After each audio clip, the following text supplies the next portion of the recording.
우리 빛나는 MC의 모바일 쇼호스트 제나님 모셨습니다. 안녕하세요.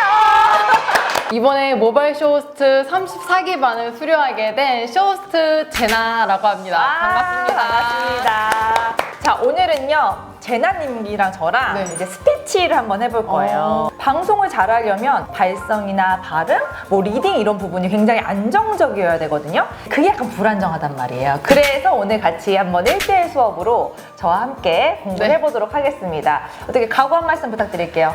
1시간 동안 아나운서가 되겠다는 다짐으로 잘 한번 해보도록 하겠습니다. 벌써부터 발음이 꼬이는데. 자, 그러면 우리 제나님이 기본 실력 어떤지 한번 리딩을 한번 제가 들어볼게요. 뉴스를 한번 읽어볼까요? 제가 아나운서가 됐다 생각하고 읽어보면 될까요? 네. 뭐야? 도 아닌데 그거. 횡단보도를 건너던 12살 어린이가 차량 2대에 잇따라 치여서 숨지는 사고가 있었습니다. 경찰은 아이를 먼저 치고도 아무런 조치 없이 사라졌던 차량의 운전자를 뺑소니 혐의 등으로 입건했습니다. 다행이다. 너무 못해가지고. 왜냐면 백지 상태여야 제가 또 알려주는 게 더 도움이 많이 되고 훨씬 더 레벨업을 할 수가 있거든요. 제나님 같은 경우는 이제 애초에 글을 어떻게 읽어야 발음이나 발성 부분 그리고 전달력이 좋게 읽는지를 아예 감이 없는 상태 지금. 제가 왜 방금 아나운서처럼 제가 해볼게요 했잖아요. 아나운서 분들은 뭐 발음 발성 당연히 기본기가 좋지만 또 하나 특별한 점이 뭐냐면 의미에 맞게 끊어 읽어야 돼요. 근데 지금 의미에 맞게 끊어 읽지 못한 거야. 그래서 한번 우리 제나님이 여기서 시청자들이 내 목소리만 들어도 이 뉴스의 의미를 완전히 이해할 수 있게끔 어디서 끊어 읽어야 될지 한번 체크를 해보세요. 너무 다 끊는 거 아니니? 단어를 다 끊고 있어. 너무 어려운데요? 어려워. 근데 이렇게 하면 확실히 본인이 이제 어디서 끊어야 되지 않을 거야. 뭐 다 끊었어 지금. 거의 뭐 갈치 자르듯이. 자, 끊은 대로 한번 읽어볼게요. 횡단보도를 이게 좀 아닌 것 같은데? 그지? 아닌 것 같지? 그러면 어떻게 해야 돼? 다시 조금 붙여야겠지. 다시 수정하면서 보도를 건너던 먼저 치고도 아무런 조치 없이 사라졌던 차량의 운전자를 뺑소니 혐의 등으로 입건했습니다. 이거 조금 약간 감 온 것 같아 지금. 한번 읽어볼게요. 횡단보도를 건너던 12살의 어린이가 차량 2대에 잇따라 치여서 어떻게 됐어? 숨지는 사고가 있었습니다. 경찰은 아이를 먼저 치고도 아무런 조치 없이 사라졌던 차량의 운전자를 뺑소니 혐의 등으로 입건했습니다. 자, 처음부터 가볼 건데 좀 더 의미가 더 잘 살릴 수 있게끔 우리 제나님이 끊어 읽은 부분을 충분히 쉬는 거야. 어렵네요. 아니야, 이거 쉬워요. 횡단보도를 건넜던 12살의 어린이가 차량 2대에 잇따라 치여서 숨지는 사고가 있었습니다.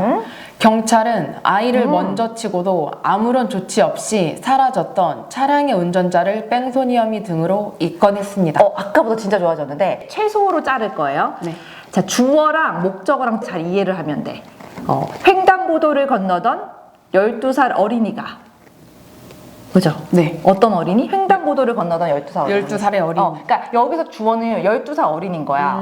수식어는 횡단보도를 건너던 12살 어린이고 이제 이게 하나의 우리가 꼭 말해줘야 되는 시청자가 알아야 되는 주어인 거지. 자, 두 번째 문장의 포인트는 뭐냐면 이 문장은 여러 가지 문장이 합쳐져 있는 거야. 자, 경찰은 아이를 먼저 치고도 아무런 조치 없이 사라졌던 차량의 운전자를 뺑소니 혐의 등으로 입건했습니다. 해서 보면 아이를 먼저 치고도 아무런 조치 없이 사라졌다. 이거 서술어잖아 사실은. 근데 서술어랑 다음 문장. 그래서 차량의 운전자를 뺑소니 혐의 등으로 입건했다. 이 문장을 몽했던으로 붙여줘 버린 거야. 그래서 우리가 서줘야 되는 거지. 의미가 잘 전달되려면. 자, 경찰은 아이를 먼저 치고도 아무런 조치 없이 사라졌던 차량의 운전자를 뺑소니 혐의 등으로 입건했습니다. 경찰은 아이를 먼저 치고도 아무런 조치 없이 사라졌던 차량의 운전자를 뺑소니 혐의 등으로 입건했습니다. 잘했어. 자, 이 감을 익혀야 돼. 그러니까 이게 뭐냐면 여러분 이제 글을 읽을 때는 특징이 말을 할 때는 다 잘해.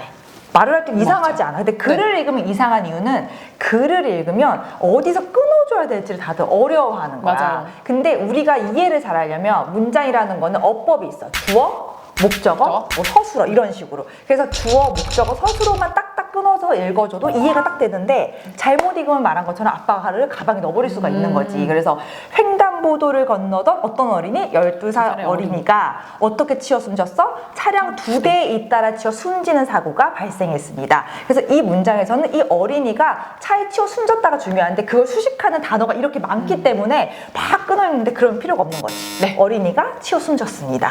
자, 경찰은 아이를 먼저 치고도 아무런 조치 없이 사라졌던 누구? 차량의 운전자를 어떻게 했어? 뺑소니 혐의 등으로 입건했습니다. 이렇게 의미를 시청자가 잘 이해할 수 있게끔 봐야 돼. 그래서 나중에 뭐 라이브 커머스 쇼스도 그렇고 행사 MC도 그렇고 뉴스 진행자도 그렇고 결국에는 누군가에게 말을 해서 이해를 시키는 거잖아. 네. 그러면 내가 막 제품 설명을 할 때도 잘 안 되기도 하고 의미가 다르게 전달되는 거지. 자, 다시 한번 감을 잃지 말고. 횡단보도를 건너던 12살의 어린이가 차량 2대에 잇따라 치여서 숨지는 사고가 있었습니다. 오, 잘했어. 계속. 경찰은 아이를 먼저 치고도 아무런 조치 없이 사라졌던 차량의 운전자를 뺑소니 혐의 등으로 입건했습니다.